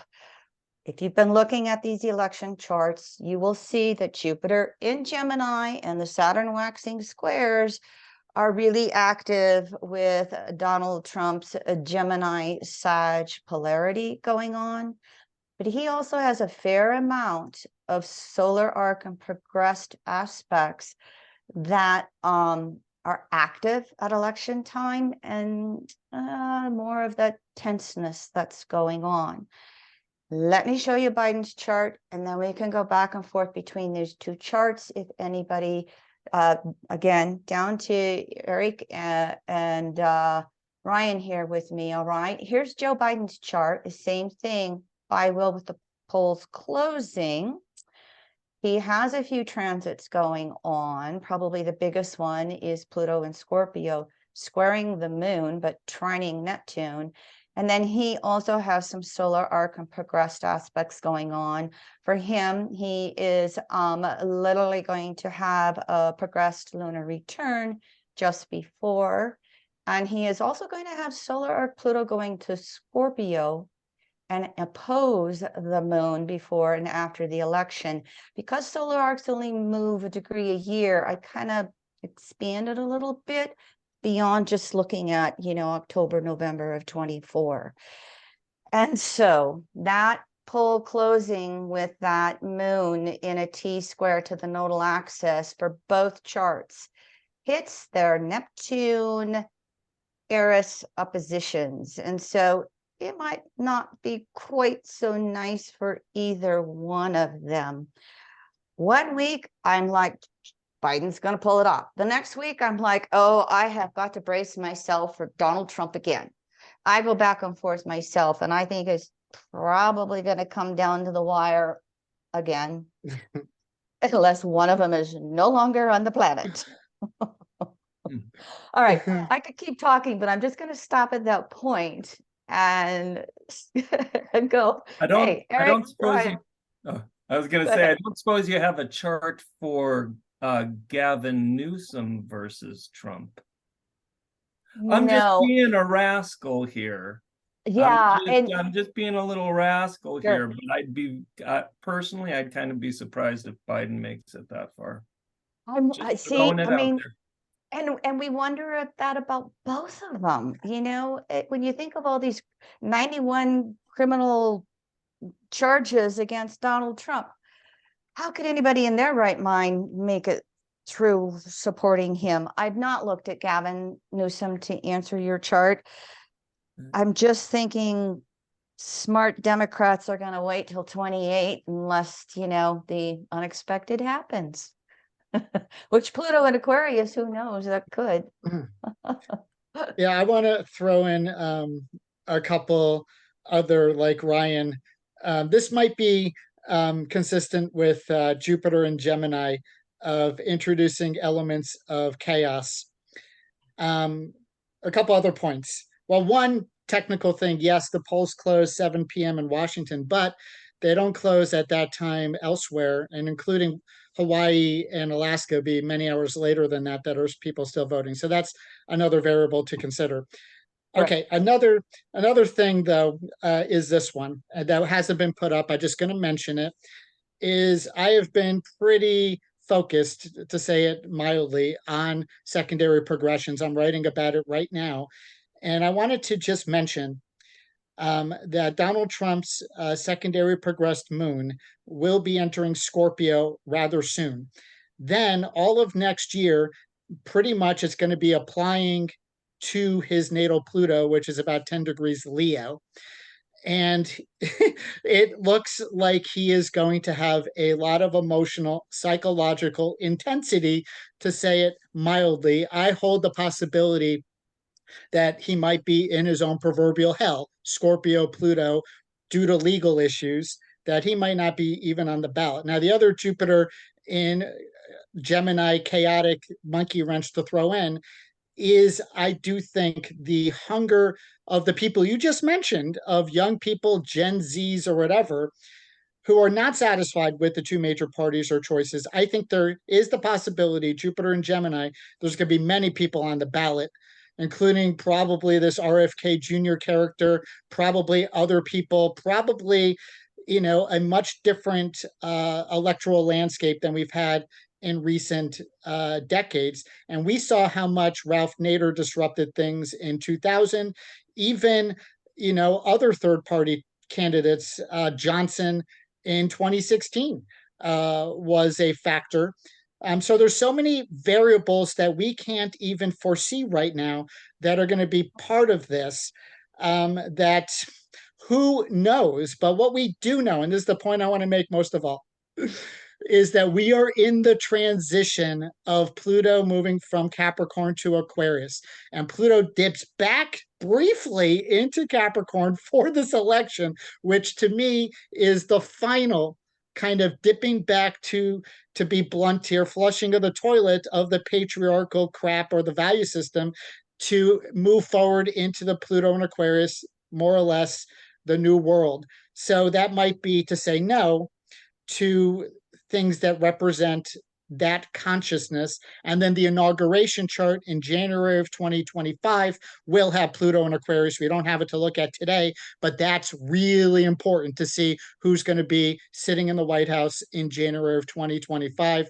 So those are the points I wanted to highlight. Thank you. Eric, Thank that's you, Eric. awesome. Awesome. Thank Yep. you. I appreciate Everything that. I've been, everything I've been looking at too. 100%. Ryan.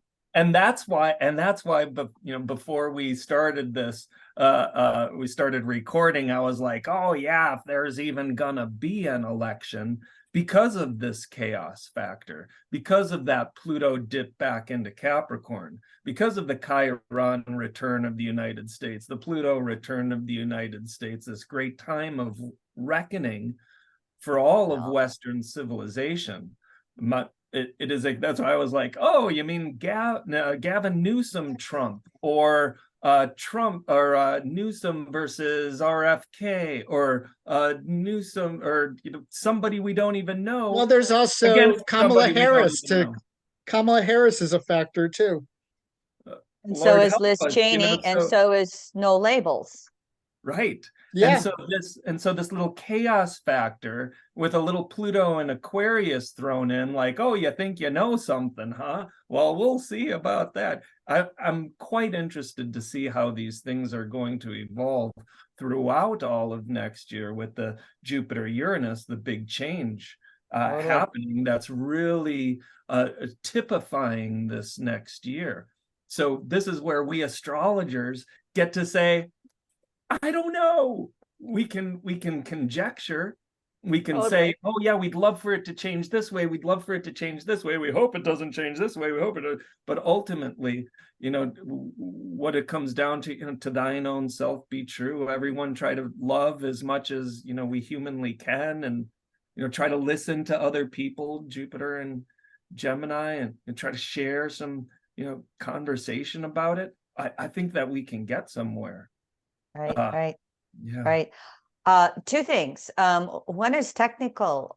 Sue and Robin, would you have the U.S. presidential panel Zoom presentation later on? And I don't know if we need to wait till both parties have their, what do they call them? The party where they choose Nominating nominee. conventions. Yes. Yes. Whatever you're going to ask. Yes. I think it's a good idea.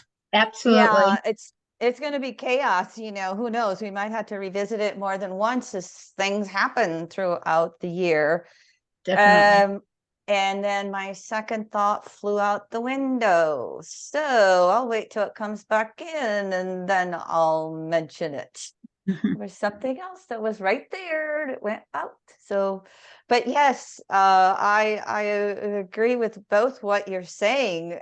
It could be so chaotic and disrupted, and especially with the fact that we're going to have Pluto in Aquarius for what is it, 7.5 or 8.5 months this year. Just that little 2.5 months of Pluto in Aquarius in 2023. Look at how AI exploded. Right. That's going to come back. We're going to have all the misinformation, disinformation that's going to go on with all the social media stuff. And of course, the US doesn't shine compared to, say, EU and being able to regulate that stuff. That's going to be part of this picture as well. In addition to just the chaos of the candidate possibilities and the whole age thing going on with the candidates. That's kind of what I was referring to with the Saturn, the Jupiter Saturn square, the Pisces, Gemini, old, young, information, disinformation, nebulousness, all that stuff. I'm looking to see where the Jupiter Saturn is here in Biden's chart, and it's got a nice trine to that Mars. Oh, that's what I was seeing, the US presidential election sun coming on his Mars. And so yeah, anybody who's live in the audience, questions, or put it in the chat if you'd like us to look at something. I don't have the chat live right now on my screen. If somebody types in, Sue, I can watch it. Sure. Thank you very much. And Sue and Robin, anything you want to say, either chart? I think I said I've said, well, I have lots to say, but I can't right now. I can't think of a whole lot. I totally agree with what you guys are saying, that it could be, anything could happen. What scares me is the Jupiter on Trump's Gemini stuff, on his North Node and his Sun and Uranus. And his progressed Uranus is conjunct his North Node, I believe, and his North Node is conjunct his Uranus or something like that. He's the disruptor. That is his whole purpose in life, is disrupting, and boy, has he done a good job of it. Well, one thing about what's going on with Trump's chart is where Saturn stations is, I believe it's 19 Pisces sometime over the summer. And what we're looking at here later on in November is when it retrogrades back. So the point I'm making is that the station point where Saturn will be, I think July maybe, it will be square all of his Gemini stuff within just a couple degrees. At the same time that his progressed moon will be exactly square Pluto. And this is the time of the conventions. You know, I've been following what's going on in his chart pretty closely. And you know, Saturn is where there's consequence, and it's been doing a number on him in 2023. He's had transiting Saturn opposed his progressed sun, which is in early Virgo, and he's had a lot of consequences with Saturn opposed his progressed sun. And now where he's going to have station of Saturn square his sun and moon and nodes. So I don't look at things as good or bad in my view. I'm not overly excited about Jupiter transits or fearing Saturn things, but to counterbalance what you're saying, Sue, he's got Saturn comeuppance coming for him at the same time as progressed moon will be exactly square Pluto from Scorpio, and he's got these huge legal problems. He's gonna have to get through that in order to be viable in November. And good luck. I mean, this is very formidable for him. Who knows? I don't do predictions, but it doesn't look easy for him over the summer with these lawsuits. I totally agree. And to add on to that, his progressed Saturn is in early Leo, and Pluto will be opposing that very soon. I mean, yeah, and it's like and it's with vice. and with Biden, if you had his chart back up, Biden's moon, I believe, 0 Taurus. Yeah. You know, Pluto squaring his moon is a big whopper for him too. And who knows what's going to happen, but for him in his condition, and you know, things don't look smooth for him either. That's why the opening of all of these other potentialities that we can't understand at this moment, we just have to just surrender to the unknown here. I don't think that Biden's going to be in top condition either. No. And again, his solar arc Pluto is going to enter Scorpio April 27th. All right. And it doesn't oppose his natal moon until a year later, but it's still right there where solar arc Pluto and transiting Pluto are heavily impacting his moon, as you said, Eric. And, you know, moon in Taurus can bring up survival issues. It certainly can. And so I'd be surprised if it is a clean, conventional Biden versus Trump election. I think that would shock me. The way that I see the landscape going is there's going to be the wild card in this one, and we have no idea what it's going to be at this moment. Also, just on the 4th, which is just days before the election, Mars is going to come into opposition with Pluto. And yeah, right there. Yep. Right. Right for exactly. him. It is going to be feverishly intense for this election. I can see that sparking some violence. Possibly. Martial law.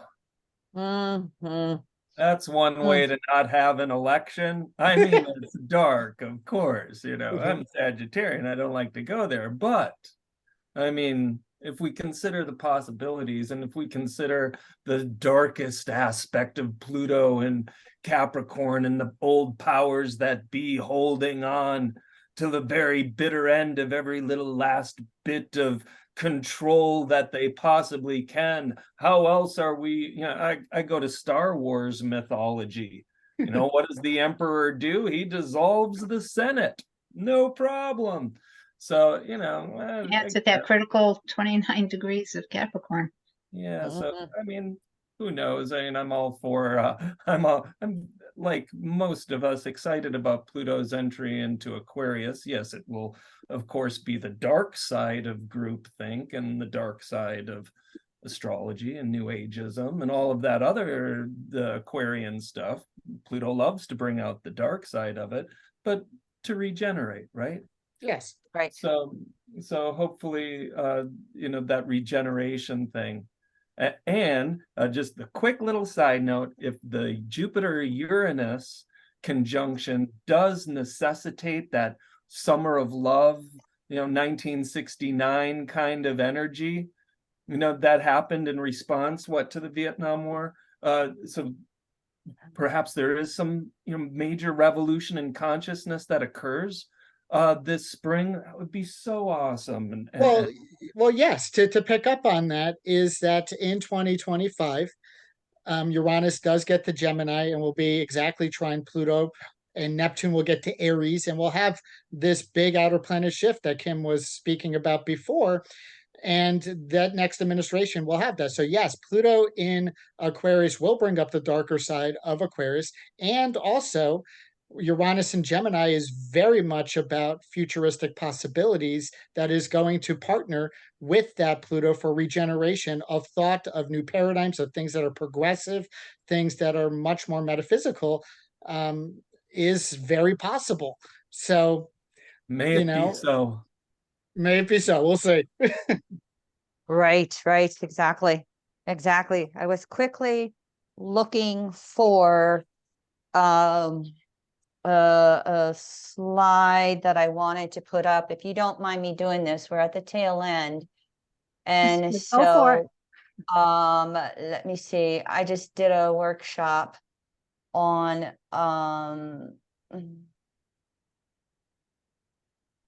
I just did a workshop for an astrological group. So it's a generic slide, but when you mentioned, Eric, about the hold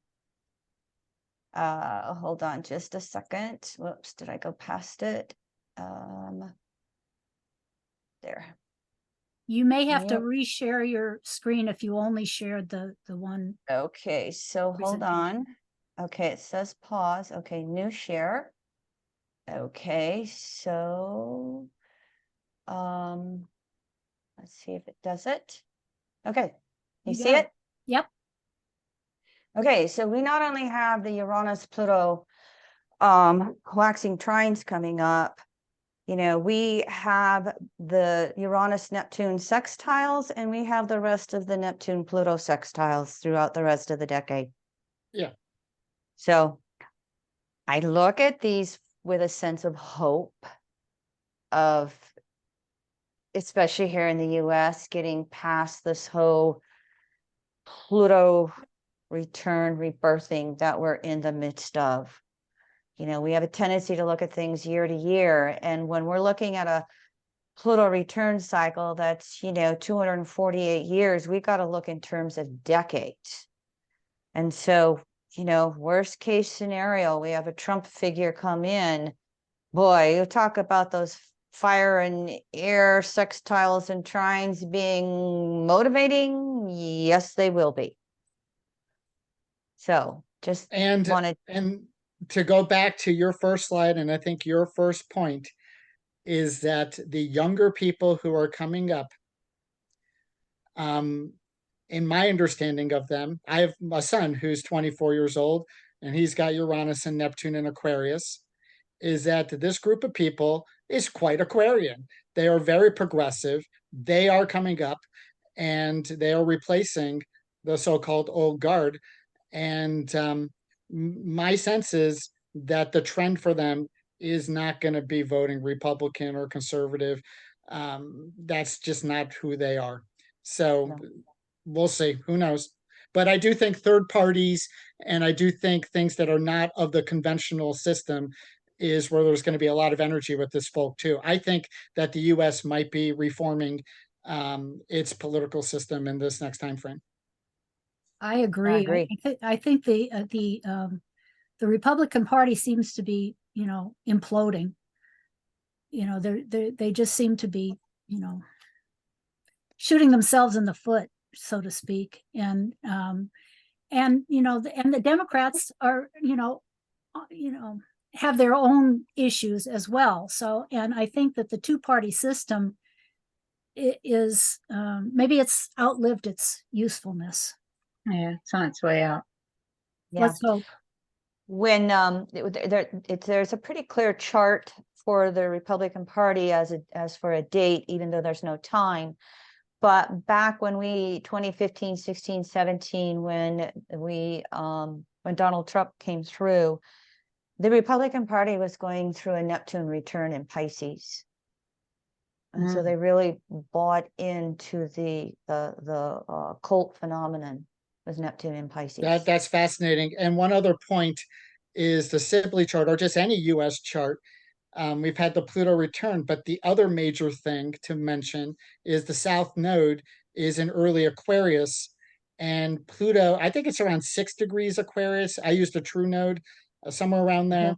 But to me, Pluto getting to Aquarius is in the early degrees of Aquarius, and there's an applying stage. It doesn't have to be exact. And so we're having Pluto hit the South Node in Aquarius. This country was founded on revolution, and it's going to have another revolution in an Aquarian direction. And the shifting of the two-party system seems like an easy one to pin that on, but who knows? Along with the Electoral College. Yeah, well, that's part of it. Yeah. Yeah, that Pluto transit over the South Node is going to be 27, 28, right along the following. Well, what I'm saying is, in my view, it doesn't have to be exact. It's applying a few degrees before, and even next year, it's only 3 or 4 degrees away applying, which is enough for me. Yes. To be heating up. Yes. Oh. All right. Well, I think we're going to look at this, listeners, as we just open the door on this subject. Stay tuned through 2024. Indeed. Eric or Ryan, any final comments before we close? Just thank you for inviting me to be part of this. I've really enjoyed this dialogue, and yeah, it's really kind of stimulated me to move forward. And because it's not that far, we only got a couple of weeks till to the new year. So I want to wish everyone a blessings for renewal. Thank you, Eric. Thanks, Eric. Yeah, I see this is a really crucial year in the evolution of human consciousness. Are we going to stay true and authentic, listening to our intuitive selves and how we are individually and collectively part of Mother Earth? And are we going to honor and celebrate our connection with her, from whom we draw all life? Are we going to hold that as sacred, or are we going to continue our foray into greater and greater artificial and plastic, etc.? I think one of those choices has a future, and one of them doesn't look good for us. My hope is that we can all individually say, wait a second, yeah, I can do it. I can it's very simple. I can recycle more, or I can, live more in harmony with the natural rhythms. I can turn off my lights more, or whatever it is, little things that, where we do have more honor for this earth. If we can make those choices, I think that we can really get somewhere collectively. If not, I think it's going to be some challenges that might push us in that direction. So until then, thanks, everybody. I'm so honored to have been here with such amazing and brilliant astrologers. I'm humbled and honored. And I look forward to continuing the conversation and seeing what happens next. Well, I'd like to thank you, Sue and Robin, one more time for all the work that you do with EA Zoom. And I'd like to thank all our listeners as well. And what comes to my mind is two things. A Jeffrey Wolf Green quote: "You can suppress the truth, you can distort the truth. However, we cannot destroy the truth," which I love. Yeah. And then I made up 2 mantras with Neptune and Pisces that are both question marks. What would you have me know, source? What would you have me do, source? So I share those with you and invite all of us to invoke them. Thank you, everybody listening live, listening in the future, and stay tuned on more forecasting from EA Zoom. We have another panel coming up tomorrow on Monday. I'm pretty sure it's 11 a.m. Pacific. Yeah, Correct me if It's going to be you at 10 a.m. 10 a.m. Pacific, and then we have the third panel on Wednesday at 11. Okay, there you go.